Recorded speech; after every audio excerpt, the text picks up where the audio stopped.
Good morning, everyone. Welcome to Sports Shorts Daily, presented by LeBears Casino. Ronnie Rants alongside Tommy Chrysan on this Monday edition of Sports Shorts, presented by LeBears. I am at an undisclosed location, presented by the Louisiana Sports Hall of Fame. Go to lasportshall.com. And Tommy Chrysan's over at Court Street Cafe in the heart of downtown Port Allen, just 5 minutes across the Mississippi River Bridge from Baton Rouge. And, of course, we're presented, as we told you, by LeBears Casino, where a lot of great concerts coming up the next couple of months. You can go to Ticketmaster.com or go to LeBears, download the app, Pen Play app, or you can go to LeBears themselves and buy the tickets at the Sundry Store. And don't forget, March 7th, first ever MMA fight. Titan Combat Championships will be there on Friday, March 7th. Get your tickets now online for that. That's going to be exciting. All right, TK, the Super Bowl is set. Not the two teams that I was hoping for or bet on. I thought the Commanders and the Chiefs were going to be your Super Bowl. I know you thought the Commanders and the Bills were going to be the Super Bowl. We were both wrong. But the Chiefs are going for history. No one's ever three-peated in the Super Bowl, and of course the Eagles are trying to get revenge from a couple years ago when they did lose to the Chiefs. Let's go back to the games yesterday. First off, the Commanders at Eagles came down to just simply 4 turnovers to 0. 4 turnovers for the Commanders, 0 for the Eagles. Outside of that, this game would have been an awesome game right down to the wire, but those turnovers made all the difference in the world.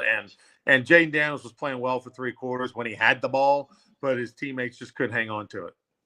Well, I think somebody said, the Redskins, I keep saying Redskins, the Commanders picked a bad day to have a bad day. They hadn't turned the ball over going into the playoffs, going into this game. In fact, none of the 4 teams yesterday turned it over prior to yesterday. So they picked a bad day to have a bad day. I mean, they had a great season and they had a bad day. And the future's bright for the Commanders, And the Eagles, they found a way to get it done.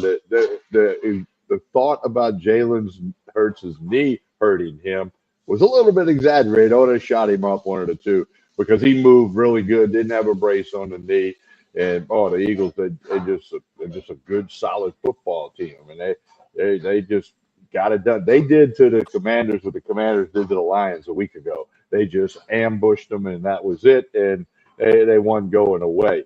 And I thought the Commanders would win this game, but didn't work out that way.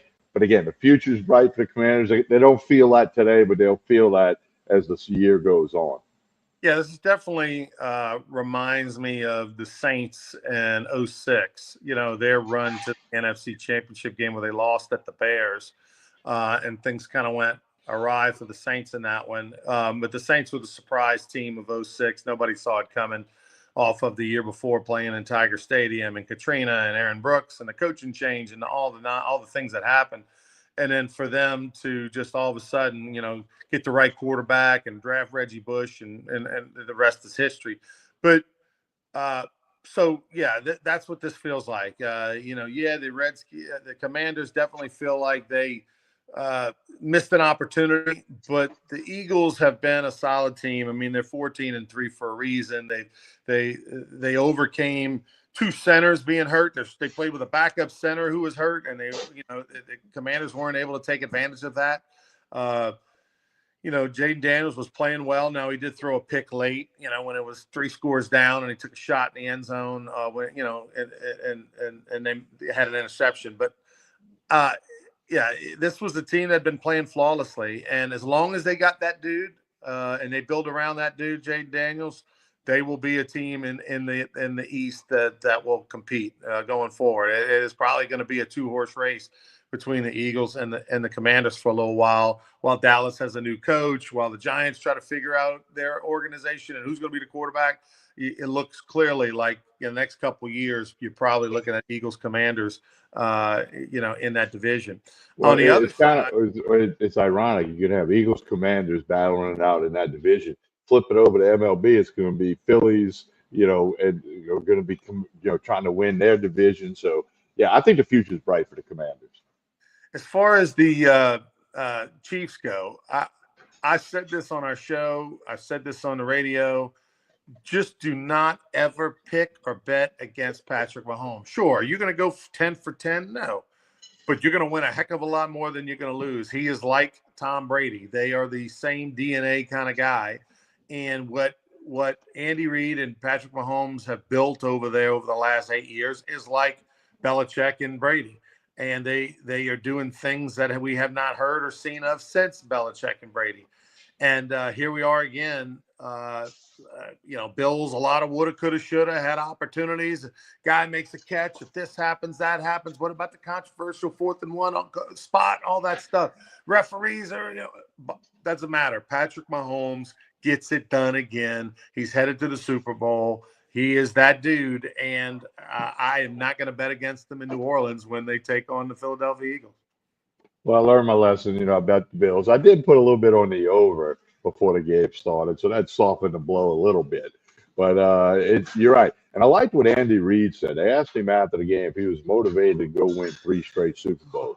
He said, "You got that all wrong. We're motivated to go win one game, the next one, which is the Super Bowl in New Orleans in 2 weeks." He said, "And then, of course, if we win, then y'all can talk about 3." So I think they got the perspective. Ronnie, they what's that? 7 straight AFC Conference Championship games, 5 of the last 6 Super Bowls they played in, the chance to win 3 straight. Dallas Cowboys is no longer America's team. That's been talked about. They're nothing, and they're going nowhere in a hurry. The Chiefs have to be considered America's team. They're doing what the Patriots did a decade or so ago, and they're just it. And the other thing that reminds me of them of the Chiefs is, the Patriots had Brady and a lot of interchangeable parts. The Chiefs have Mahomes and a lot of interchangeable parts. The receivers. Some of these receivers, you got to look up and see where they went to college because they're not household names. So it goes back to Mahomes, Reid, like you said, like Brady, Belichick. That's what you got going on, like it or not. Like you said, whatever you want to say about the referees. By the way, a chip is coming to the football, and they're going to get rid of the chain gang. Having a chain gang in an NFL game is like having a cassette tape player. Okay, it was a good idea at one time, but it's not a good idea anymore. They got to get rid of that to eliminate controversy. There's got to be a way they can put some kind of film or something on the football, and then they got everything else done with those grids. When they put that yellow line in, it costs like over $100,000 to put in the equipment to make that yellow line. Or now they put the borders of the landing zone on the kickoff, things like that.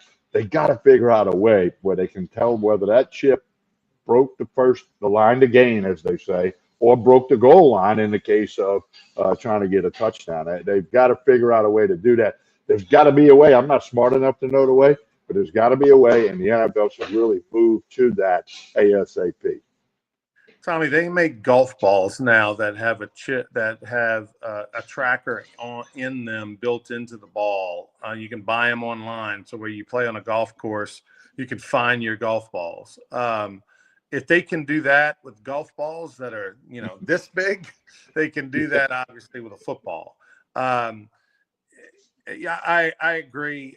Everything else is in technology is getting, but as long as it doesn't slow anything down, Tommy, right? You know what I mean? That's the thing. Like, like in college football, it blows my mind that we have to run 80 yards over to a terminal that's, a 8x8 screen, and we got to have a guy under a hood, and everybody's yelling and screaming at him and throwing things at him, and that guy's got to limit his heartbeat after sprinting 80 yards, and not listen to everybody yelling profanities at him, and then go under the hood and try to make a call. Give me a break.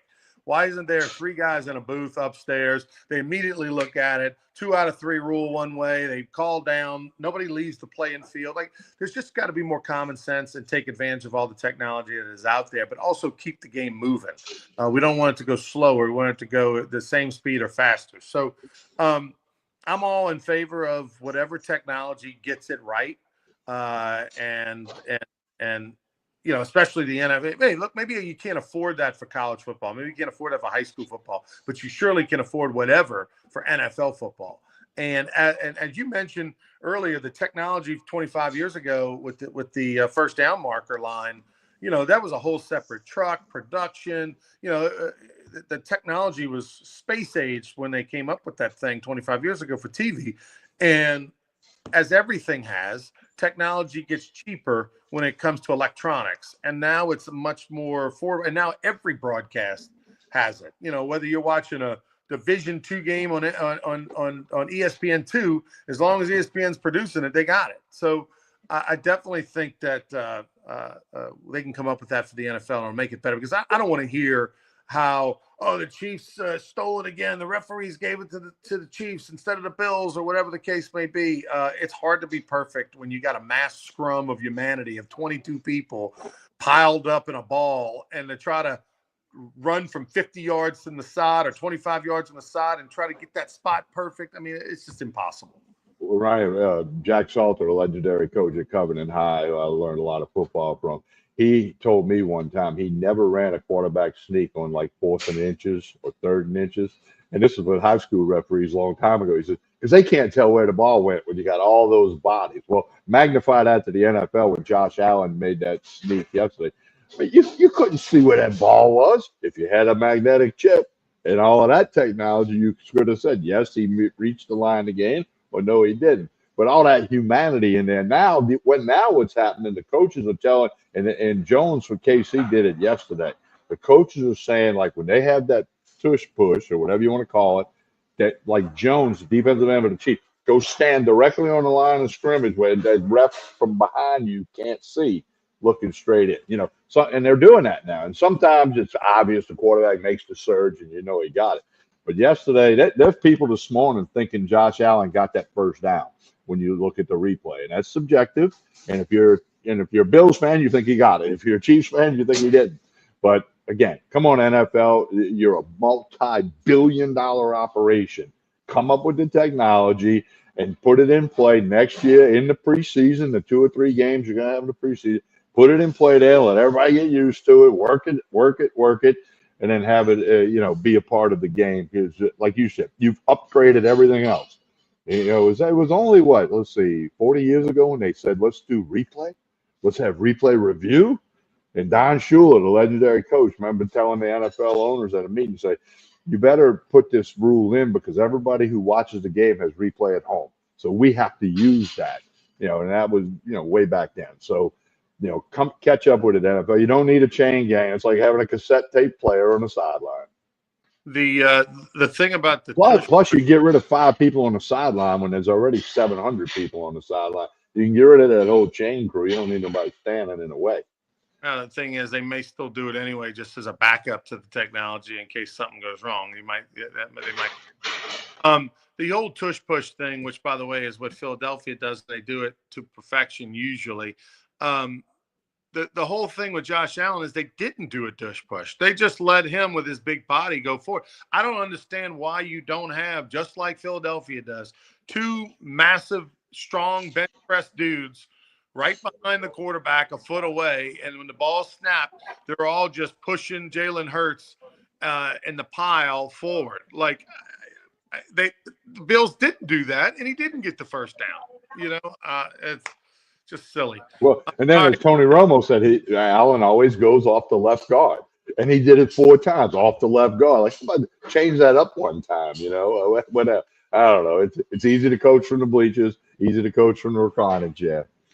So when the line first comes out for the Super Bowl last night, the Chiefs are a 1.5-point favorite over the Eagles. Now, where I bet my action, it was at 2.5. So I actually already launched for the Chiefs at 2.5 because I figure it's not going to go down. If anything, it's going to go up.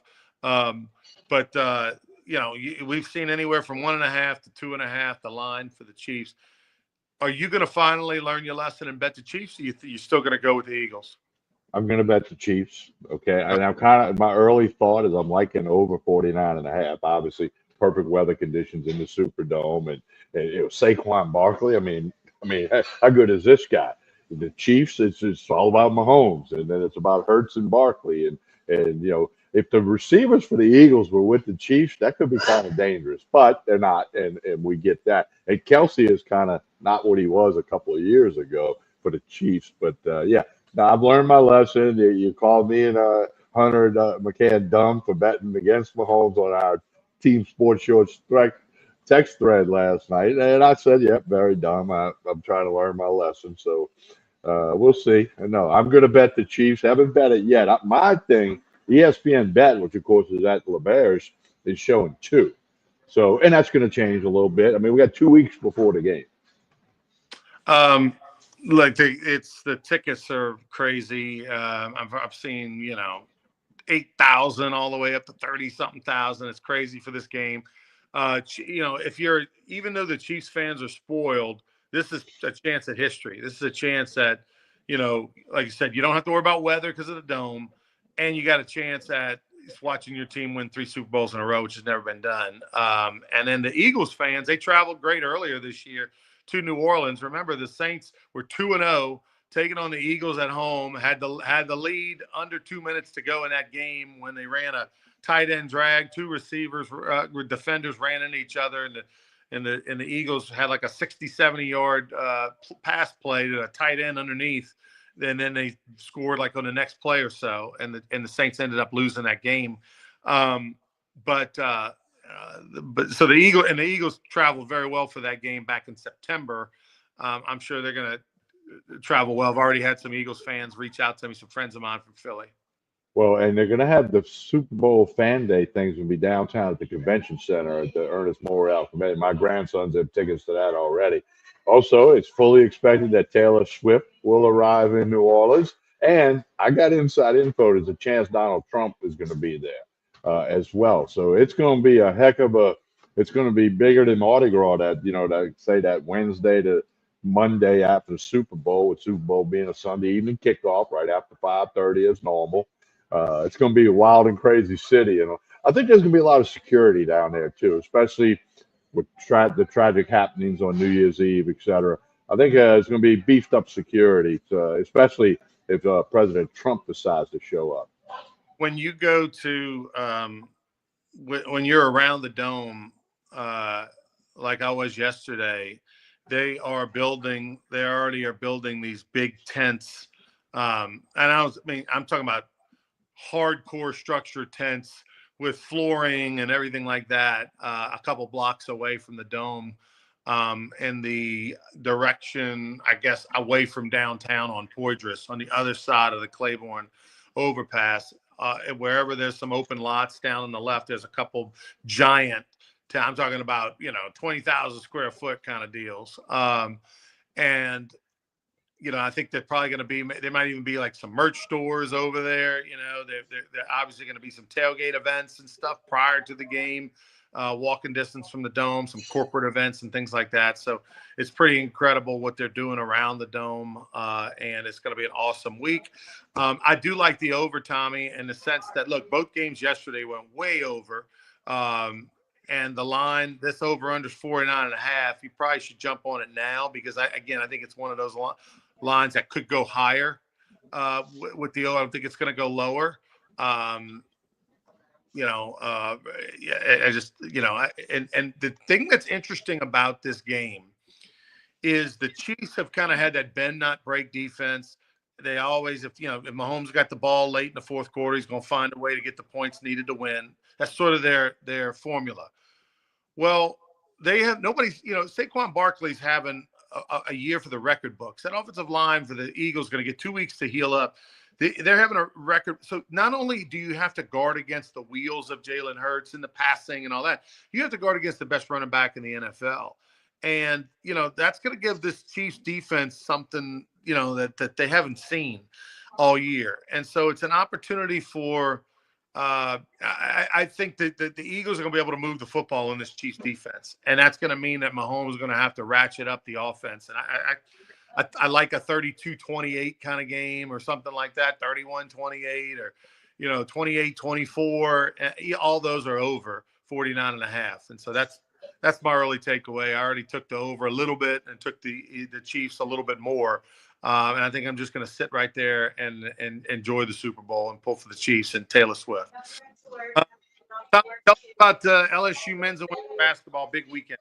Well, women's basketball, got beat by South Carolina last Friday. They bounced back with a win over A&M yesterday. They'll host Oklahoma Thursday night. We'll talk about that Thursday, because Sports Shorts Daily going to be Thursday, Friday, going forward this week. We won't do our normal Wednesday thing. It'll be Thursday. And the men on Wednesday night will host the number one ranked Auburn Tigers, Coach Bruce Pearl, 18-1, 6-0 in league play. That'll be 6 o'clock Wednesday night for the LSU men. LSU baseball, number 2 in the Baseball America preseason poll. They held scrimmages all weekend. February 14th, their season opener. Get that on your calendar. There'll be some more scrimmages next week. If the weather's a little nicer, I thought I'm going to go try to see some of those scrimmages. I caught some stuff in the fall, and I know about a few of the new guys, but I got to learn more.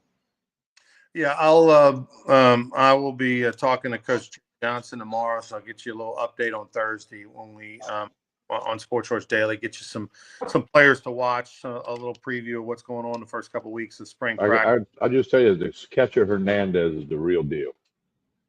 The New Orleans Saints still don't have a coach. They're going to be interviewing Kellen Moore, the current OC of the Philadelphia Eagles, the former OC of the Dallas Cowboys, and we've already interviewed McCarthy. And so at the moment, it seems as if those two guys are the newcomers they've considered. And then could Rizzi potentially be the guy still?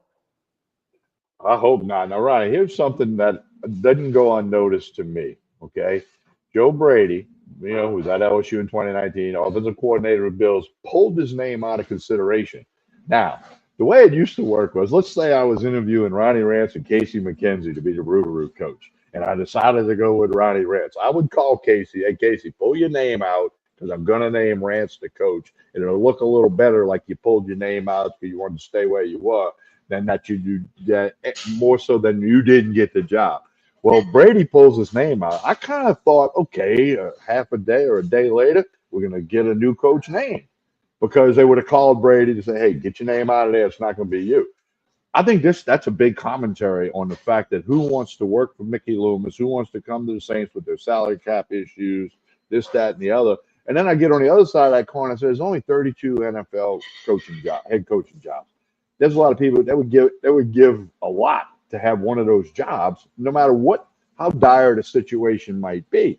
But the Saints it's not happening. It's not happening. They're interviewing Kellen Moore, 36 years old. So now that they go to that week, the NFL's trying to get young guys, aside from Pete Carroll going to the Raiders and all that. So it's just it doesn't look good. The optics aren't good in the Saints coaching search. Dennis Allen's now the defensive coordinator for the Bears. Clint Kubiak's now offensive coordinator for the Seattle Seahawks.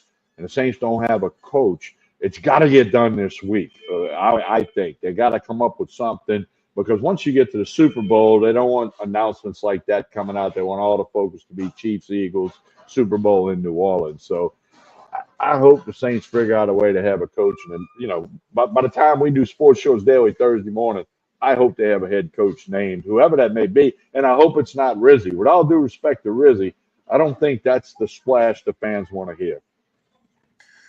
The bottom line is that if you're Joe Brady, do you want to go to New Orleans, which is a disaster and is going to be a disaster for at least 2 years until you get everything right and all that? Or do you want to stay and just ride Josh Allen and make $3 million a year as an offensive coordinator and then wait for the perfect job? Because that may not be this year, may not be next year, might be the year after. Meanwhile, you make it through.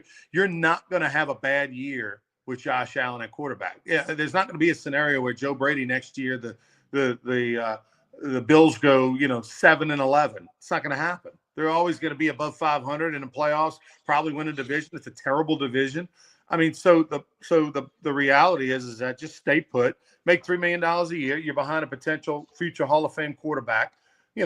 So you're not going to do bad. You call any play, and Josh Allen's going to do a good job, and then you can figure it out from there. So I think it's probably the right move if you're Brady, because the Saints, unless you're desperate, that's not the job you want right now. Dennis Allen, by the way, headed to the Bears to be the defensive coordinator. Clint Kubiak, who did a good job at the beginning of the year for the Saints until all the injuries piled up, is going to be the OC for the Seattle Seahawks. Pels will take on the Raptors tonight, but then also tomorrow night, the Rory versus Tiger and the TGL. I'm going to give it one more chance, Tommy. I'm going to be tuning in tomorrow to the Tomorrow Golf League on ESPN. Rory McIlroy, Tiger Woods, the two biggest names in golf. going at it, their teams. I'm going to watch it start to finish. I'm going to give it the full go, and then I'm going to decide if I ever want to watch the TGL again. Well, you sent me a little video at some point a day or two ago, which I watched about the SoFi Arena where they play and some behind the scenes stuff, and I like looking at that. That was interesting. But that's more for like being there. If you're actually there, I have a buddy that goes every week. He lives 5 minutes from that building, but I don't know, man. It's a lot more fun to watch golf on TV than it is to watch it in person, real golf stuff. And I keep going back to what Tiger Woods said. It's different, but it is golf. I don't know that it'll catch on. It's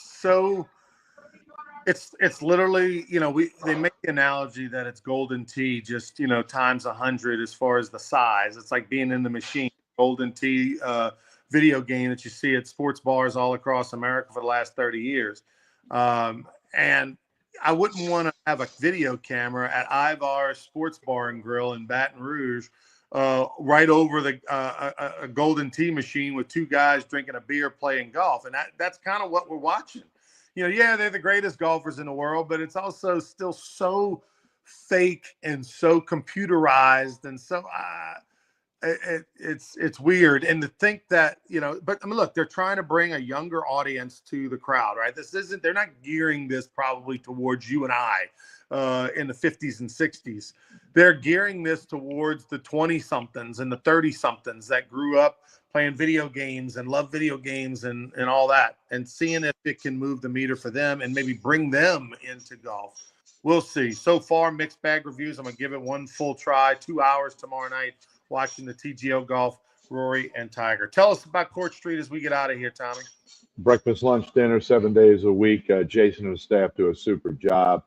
Connect on Facebook, Instagram. You'll see the lunch specials, the dinner specials. They always have a dinner of the week.